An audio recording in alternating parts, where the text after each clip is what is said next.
Hey guys, welcome back. It is your favorite Gimp of the Limp, and I'm here with a little bit more of Blood and Fury, World at War 85. We got the big map. We're going to jump into it. Now, this is first turn.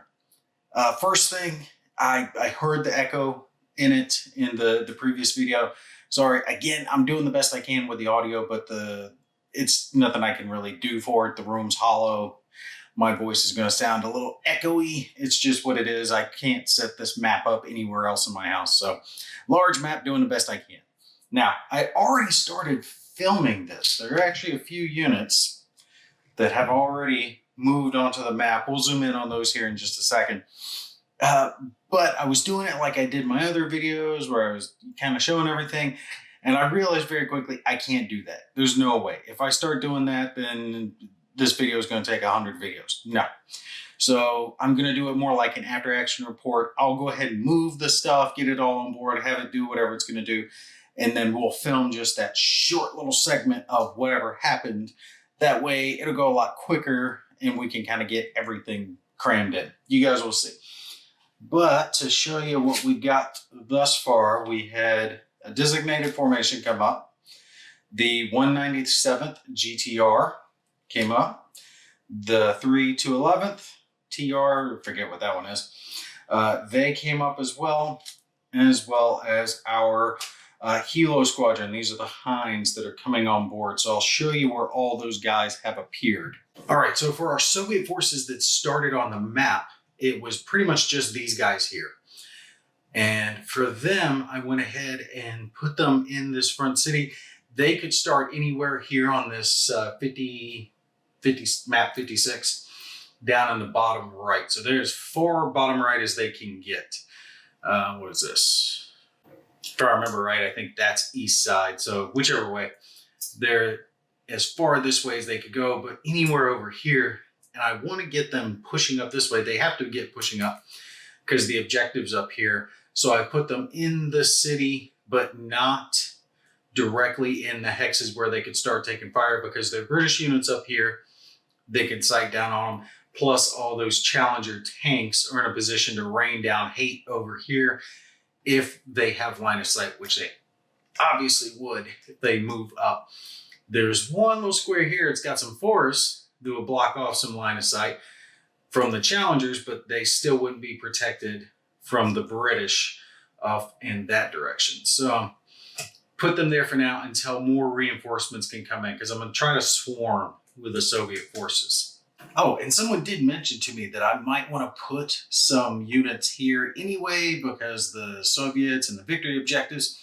And going over the victory objectives again, I don't think that's going to hurt me too much for the Allied forces, considering one of the objectives is for the Soviets to get all three of the center bridges, right? So this is the farthest one down, and then they're the two farther up, bing, bing. So 1, 2, 3. However, instead of getting all three, they can get 2 and complete a pontoon bridge somewhere across this river.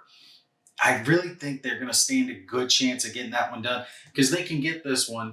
They can put a pontoon bridge somewhere along here, and then that really leaves them only having to get this one here. Now, technically, this is A, and A, but I'm not worried about the letters. They've just got to have these 3 bridges, but they could get these 2 with a pontoon bridge completed somewhere.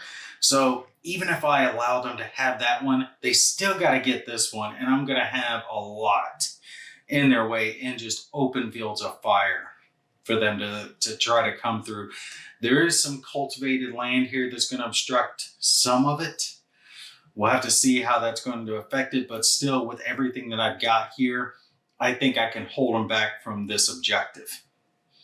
Besides that, they are also going to have to exit some units off this side of the map. But it's not just here, they got to do it up here as well.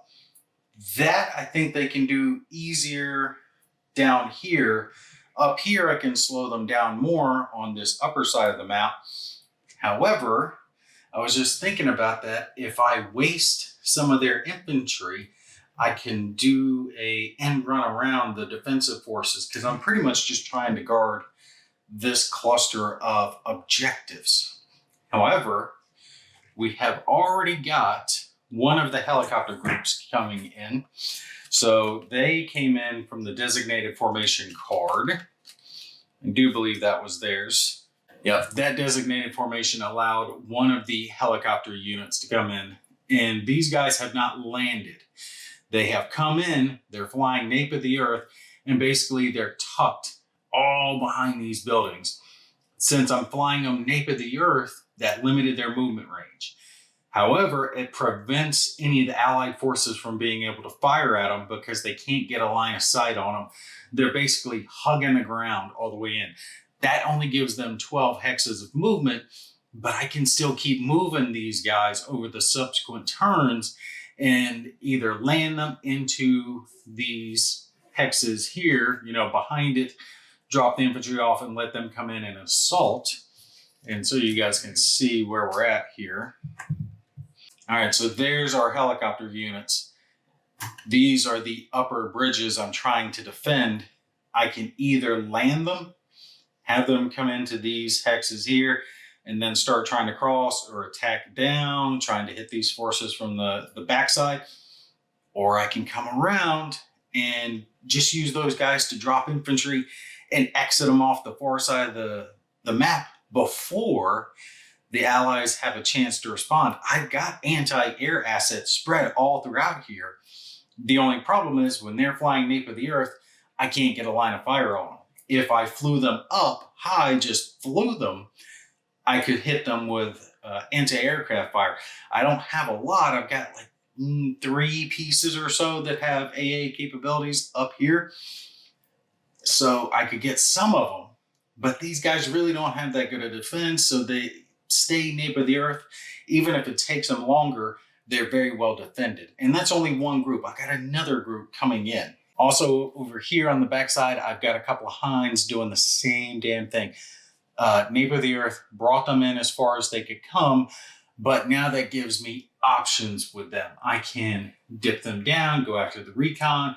I can come over here towards tanks, or I can come this direction towards the objective, or I can head up and try to guard the Heliborne troops over here. And again, I still got another group of Heliborne troops I can put somewhere else. So I really have a good chance of surrounding the Allied forces. All right, so besides the forces that I've already shown you, I did get the 197th and the 211th. That is these 2 groups of mainly tanks. They're weaker tanks. I believe they're T-60s. Yeah, T-64s. And I think these guys have T-64s as well. Let me take a look. Yeah, more T-64s.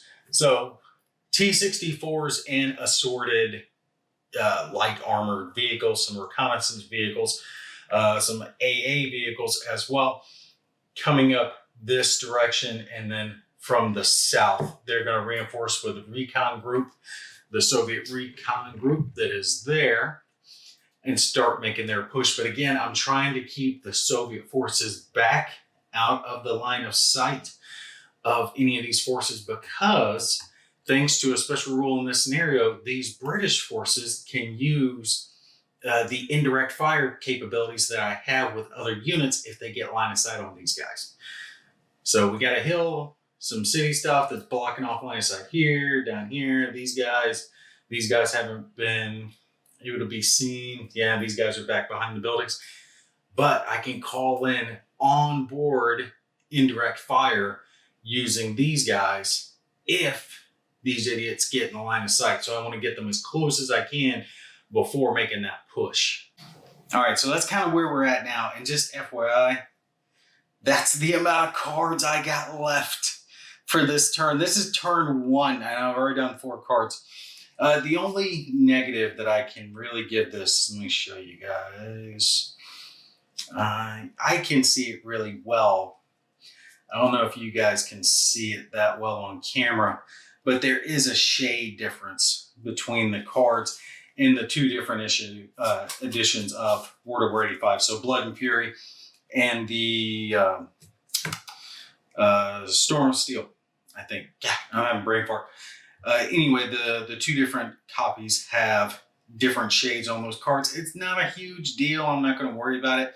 but that little difference does make a note. So just so you know. And just an FYI, for these first few turns, I'm only placing just a single ops complete marker next to some of these units, the ones that have activated, right? Because they're so far out of line of sight, they're not really going to matter that much. Later on, I'll start putting it on the individual units. Next up, we have West Germany, the Panzer Grenadiers. They are the next group to activate, and they are this little group of green guys right here. All right, so this group, I am cutting back through the city. I plan on putting them somewhere around here. I just don't have as many heavier assets over here to help just to kind of cover the backside. These mortars with their missiles, they can come in handy. So I want to put them somewhere over here, and especially to guard some of these indirect fire assets. I've got a heavy howitzer over here that I definitely want to make use of. I want to make sure I guard it. And I've only got light infantry and light vehicles back here. I don't even think I've got that many support weapons. One missile. Yeah, it's mainly infantry here and some improved positions. Yeah, there's just not a whole lot of heavier stuff guarding over here. So I'm going to bring this group of Panzer Grenadiers back because I've got most of the gaps in my line over here filled up. All right, so our next card is our end of operations card. The first one that we have drawn for this game. Not a big deal, but it is going to be a big deal when we draw another one of those. And strangely enough, with a big scenario like this, I would have expected the 3 end of turn cards, but there are only 2. So when we draw the next one, that's going to be it for round 1. Next up, we have C Squadron of the Royal Hussars. The Royal Hussars. That is our group of tanks here in the center. We're not going to do anything with them. There's really nothing I can do. I'm just going to leave them open, not being ops complete markers. I don't want to move them. Yeah, now I'm thinking about it, I might not have the lines of sight that I was originally thinking I did because I wasn't paying attention to this cultivated territory, because all of that is degrading, which means 2 hexes of it blocks line of sight. So they have a lot more open territory than I originally thought. Damn. But they're defensive in this town. I don't really want to move them out of it. Maybe I want to move the tanks somewhere where they can get some shots off.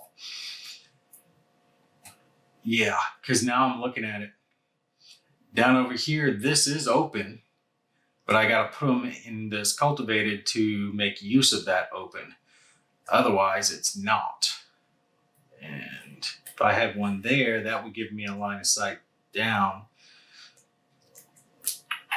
Yeah, I definitely don't want to. These 2 front guards are going to stay here.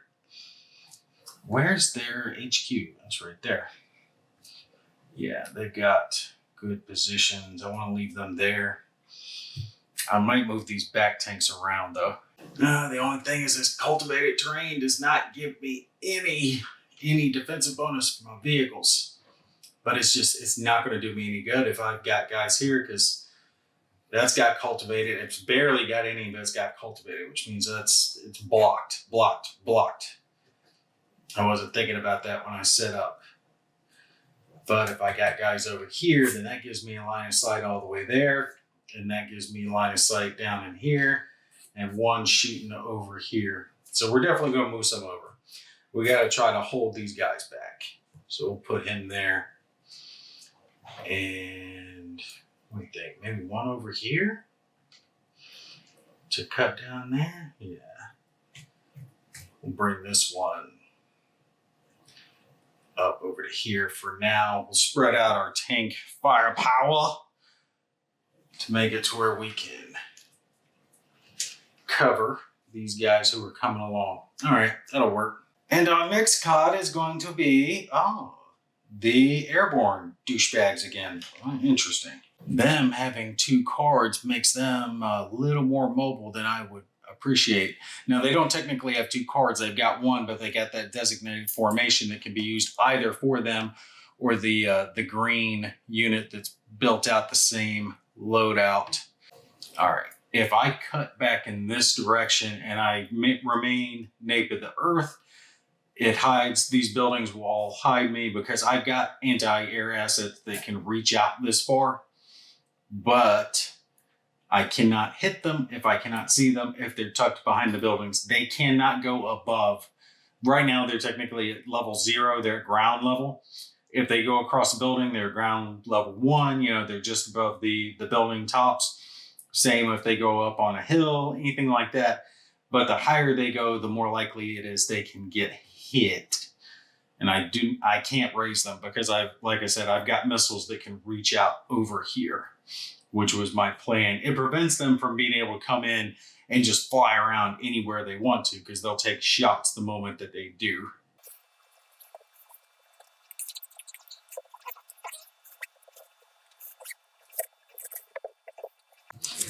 All right, so this is just a thought I'm having, and I can go either way with this, but I'm pulling them around behind the objectives. Originally, I was thinking I was going to drop them into these buildings, behind the buildings, let them walk in. But I like the idea of coming even further back around because it gives me options. I can either use these guys to meet a victory objective, which is exiting 8 units and an HQ off this upper side of the map, or coming in and attacking down, depending on how the battle goes south. So it forces me to have to deal with things that are behind me. Plus, I have reinforcements coming in from this direction, and these guys might be able to impede that. But I might just race them across real quick and get that objective done. It's easy to exit off down south. It's going to be very hard to get Soviet units up here to exit out to accomplish that victory objective. So I'm thinking if I use these helicopter guys, that's a lot of units that just boom, right off, victory objective complete. But either way, I'm tucking them behind the building. So like I said, it gives me options. I can come around, and the problem is I have to keep doing it in 12 hex spurts, because if I try to just fly them, they'll get picked off, or some of them will get picked off. All right, next up, we have the Soviet Union, the 211th TR, which is going to be a huge stack of T-64s. I believe it's something like 10 of these damn bad boys. Look at that, stack of tanks and an HQ unit, I believe. Yep, 1 HQ unit, something like 10 of these T-64s. And they are all coming in down over here. All right, there it is. They are coming in 10 T-64s. I told you, the Soviets just get this huge wave of tanks. Wave of tanks, wave of tanks, another wave of tanks, green tanks, beige tanks, blue tanks. That's why I had to stop my other match early, because I needed all these damn tanks. But they've got a buttload of them. It'll take them a little while to get up there. They can shoot up this road. Now I've realized line of sights aren't as good as I thought they were. The only problem with these T-64s, though, is their firepower is good, but their defense is crap. I mean, that 3.6, that's just not good. They tend to pop pretty quick. Artillery fire and tank fire will take these guys out pretty quick. But there's 10 of them. So I can just slam them up and hope for the best. I mean, even if they lose half to take out one Challenger, it's almost kind of worth it, because there's only 4 Challengers up there. Next up, we have the British Coy Irish Guard. And that is these dummies here. And I really don't have a whole lot I can do with these guys. They're all holding the objective, right? I've got some missiles here. I almost kind of want to move those missiles up somewhere else. Maybe a little farther, but then I can move the HQ onto something else. Really not a whole lot of good spots. Just not here. But I don't want to leave everything open to the back. How far can these infantry move? They can move 3 hexes. Move that there. Move them over here. That way at least I've got a line of sight going that way, just in case anything tries to pop in the rear. That's just an infantry unit. They're decent, but that'll give them a little range to reach out and touch someone. And we'll move the... Let's see. 1, 2, 3, 4, 5. Put the transport there with them. just in case. I don't know. The guys don't have too much, but I want to leave that little anti-air asset there because it can reach out and touch stuff, but we'll have to see. The big thing is the indirect that I have back over. Yeah, look at that boy. Look at that. 41 hexes. He can pretty much reach out and touch anyone he wants to. All right, next card is the Soviet Union, the Recon, 18th Recon, which is our group of D-bags way over. And again, I'm kind of in the position, I don't want to start moving these guys forward. I want to hold on to them to make use of them as cover when the other forces come up, right? So I'm kind of looking at it. These guys move forward into these defensive positions here so they can start putting some hate downrange, but I don't want to put them in that position until the push is starting to be made with all these tanks that are coming in from the bottom, because otherwise that's just recon units that are being picked off. I'm wondering if I could move one out and try to do something, maybe put them in a position. You know, I might just have one come up and do a little fire. Just see what happens. See if he can pop something while he's there. All right, this is what we're going to do. All right, so here's where we're at. He took a long fire operating shot at him. Could only hit on a 6. He hit. He had 5 dice thanks to the building, rolling defense, and he rolled 1 success, but it was enough. It was enough, so that canceled that out, and he gets to fire back at him, but he's only going to get 1 die to do it. Okay, I'm starting to worry if this is bad juju. My first 3 rolls for the game are 6, 6, and 6. This could be a problem. All right, I got to roll defense die now. Almost. He missed it. He could only save it on a 6. Actually, he's in a building. I get 1 more die. Actually, that will save it because it doesn't matter what I roll on the next die. It had to be a 5 or better, but it was regardless. So they both saved. Both fired, both missed. So those 2 are ops complete. And we'll go ahead and stop the video for turn 1 here. That's where we're at so far. The Soviets have begun to make their push up. They pushed a couple times with some helicopter units, bringing the airborne guys in. They've got a couple of Hinds that are there. Some opening skirmish fire over in this direction as some recon units exchange fire. And we have 3 groups of tanks that have started to push their way in. And we have our defensive line over here from German and British forces.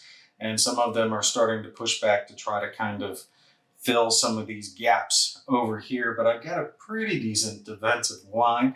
There are more units coming in to the defensive works over here, but it's going to be a little while before they get there. One thing about this game is that it's going to take a little while for anything to happen. I anticipate there's going to be a lot of battling over here, right? As the forces try to cross this no man's land, take this objective, maybe build a pontoon bridge somewhere along here. The next line's going to be here, and then I anticipate some type of skirmish back here, just depending on what I decide to do with those forces. You guys let me know. Do you think I should take the easy victory point by just escaping those guys? I'm kind of leaning in that direction. Yeah, I'm sacrificing a lot of troops, but they're just infantry. There's no vehicles, and those helicopters are nothing but transport. So the helicopters can't do anything besides move the infantry, and the infantry are good, and they could do some stuff over here, but I have to exit 8 Soviet units up over here. And they are a very easy way to do that. I'm not going to have an easy way to do that again, besides the green ones that have not yet come onto the board. I'm really thinking I take advantage of that and then bring the other green guys over here to try to exploit a back end into these objectives. Anyway, you guys let me know and stay tuned for part 2. Y'all take care. I'll catch you in the next one.